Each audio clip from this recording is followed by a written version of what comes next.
Guys अगर हम बोलते हैं तो उसको सुन कैसे पाते हैं अपने कानों से। तो आइए इस वीडियो में जानते हैं कि हमारे ईयर्स आखिर वर्क कैसे करते हैं। और हाँ, आज की इस वीडियो में हम क्रिएट करने वाले हैं सोनिक बूम।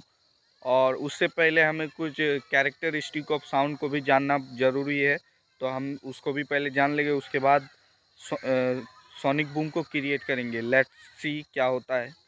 मैं एक एक करके सब एक्सप्लेन करके आपको बताऊंगा, समझाऊंगा। तो चलिए वीडियो की ओर बढ़ते हैं, लेकिन आपसे मेरा एक छोटा सा रिक्वेस्ट है कि चैनल को सब्सक्राइब कर देना, वीडियो को लाइक कर देना। तो चलिए वीडियो को शुरू करते हैं। तो अभी मेरे हाथ में एक चाय की कप और उसके सेंटर में जुड़ा हुआ है एक धागा, जो कि डायरेक्ट कनेक्टेड है दूसरा कप से। तो जब उस साइड से आवाज़ आएगी तो इधर सुनाई मिलेगा। आप खुद सुनिए इस साउंड। बोलो बोलो, सब्सक्राइब करो। तो मैं इस वीडियो की सबसे इम्पोर्टेंट बात बोलने जा रहा हूँ, जो कि है कि अब जब साउंड प्रोड्यूस होता है तो हमारा कान कैसे सुन पाता है।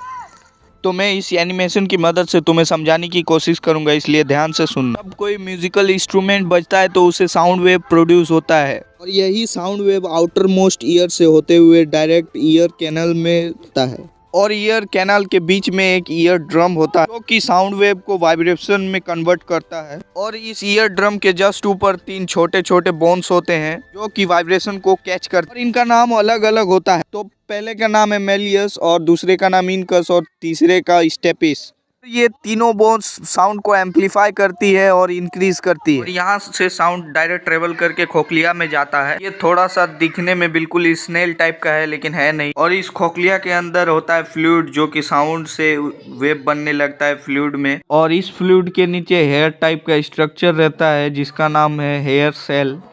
और इसका काम होता है साउंड वेव को इलेक्ट्रिक सिग्नल में कन्वर्ट करना। और जब फ्लूइड में वेव बनता है तो ये हेयर लाइक स्ट्रक्चर हिलता है, जिसके कारण, और ये हेयर लाइक स्ट्रक्चर जब हिलता है तो यही मूवमेंट के होने से इलेक्ट्रिक सिग्नल बनते हैं। और जब इलेक्ट्रिक सिग्नल बन जाते हैं तो ये आयंस नाम के केमिकल के थ्रू यहाँ पे नीचे आ जाते हैं, और नीचे आके इकट्ठा हो जाते हैं, जिनको हम न्यूरोट्रांसमीटर बोलते हैं। और यही न्यूरोट्रांसमीटर ऑडिटरी नर्व से होते हुए डायरेक्ट ब्रेन में सिग्नल भेज देता है। तो आज हम जानने वाले हैं कैरेक्टरिस्टिक ऑफ साउंड के बारे में। इसकी मेन 3 कैरेक्टरिस्टिक होती है, लाउडनेस, पिच और क्वालिटी। तो सबसे पहले हम जानते हैं लाउडनेस के बारे में। ठोक लीजिए, 5000 लौटे दिख जाना चाहिए। ये 4000 के लिए मैं यहाँ पे नहीं खड़ा हूँ। तो यही लाउडनेस का मतलब साउंड कितना तेज है। और लाउडनेस डिपेंड करती है एम्पलीट्यूड।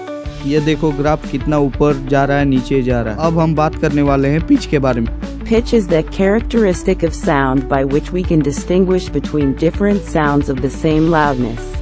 देखो पिच डिपेंड करती है फ्रीक्वेंसी पे। अगर हाई पिच होगी तो आवाज बिल्कुल लड़कियों जैसी आएगी, अगर लो पिच होगी तो आवाज बिल्कुल लड़कों जैसी आएगी, डीप वॉइस। गजब बेइज्जती है, गजब बेइज्जती है। थर्ड है अपना क्वालिटी, जो कि किसी पे डिपेंड नहीं करता। जैसे बांसुरी की धुन देखो कितनी प्यारी होती है, ये क्वालिटी। देखो तबला बजाता है कोई, और कोई गिटार बजाता है, ये ना उनकी क्वालिटी है। और किसी किसी की फटेबाज जैसी आवाज होती है विद क्वालिटी। अब मैं तुम्हें एक स्टेथोस्कोप बना के दिखाने वाला हूँ कि ये वर्क कैसे करता है। उसके बाद हम बढ़ने वाले हैं साउंड पे, सोनिक बूम पे।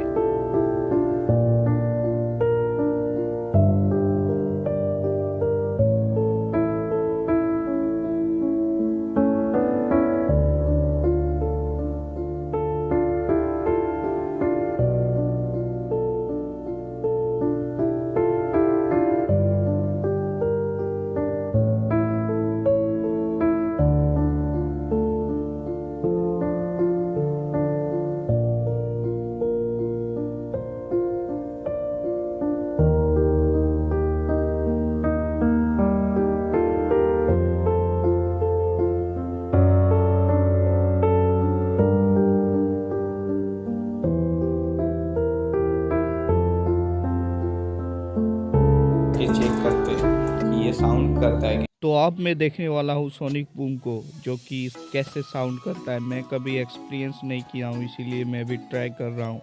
लेकिन 50 से ज़्यादा बार ट्राई करने के बाद भी मेरे से नहीं हुआ, और मेरा हाथ लास्ट पे दुखने लगा। फिर भी मैं ट्राई करते गया।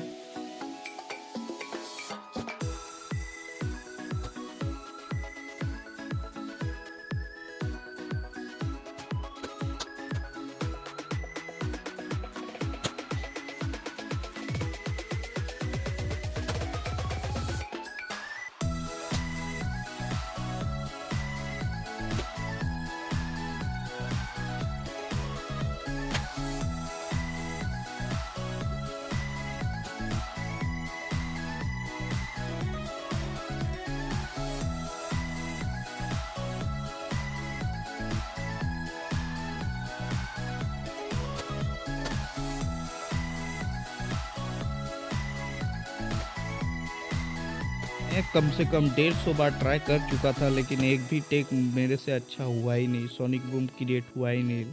लेकिन फिर आई गॉट इट।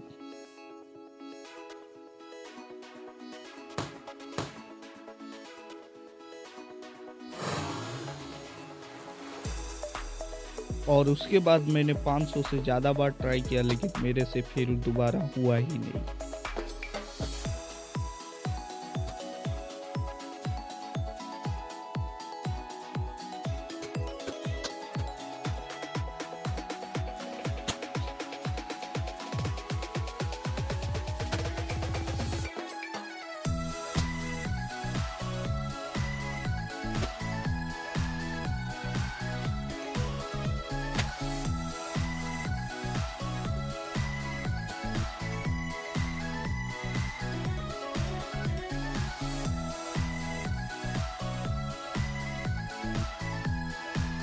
तो चलो फिर इसके पीछे के साइंस को एक्सप्लोर करते हैं। तो आइए इस जेट की मदद से समझते हैं कि आखिर सोनिक बूम बनता कैसे है।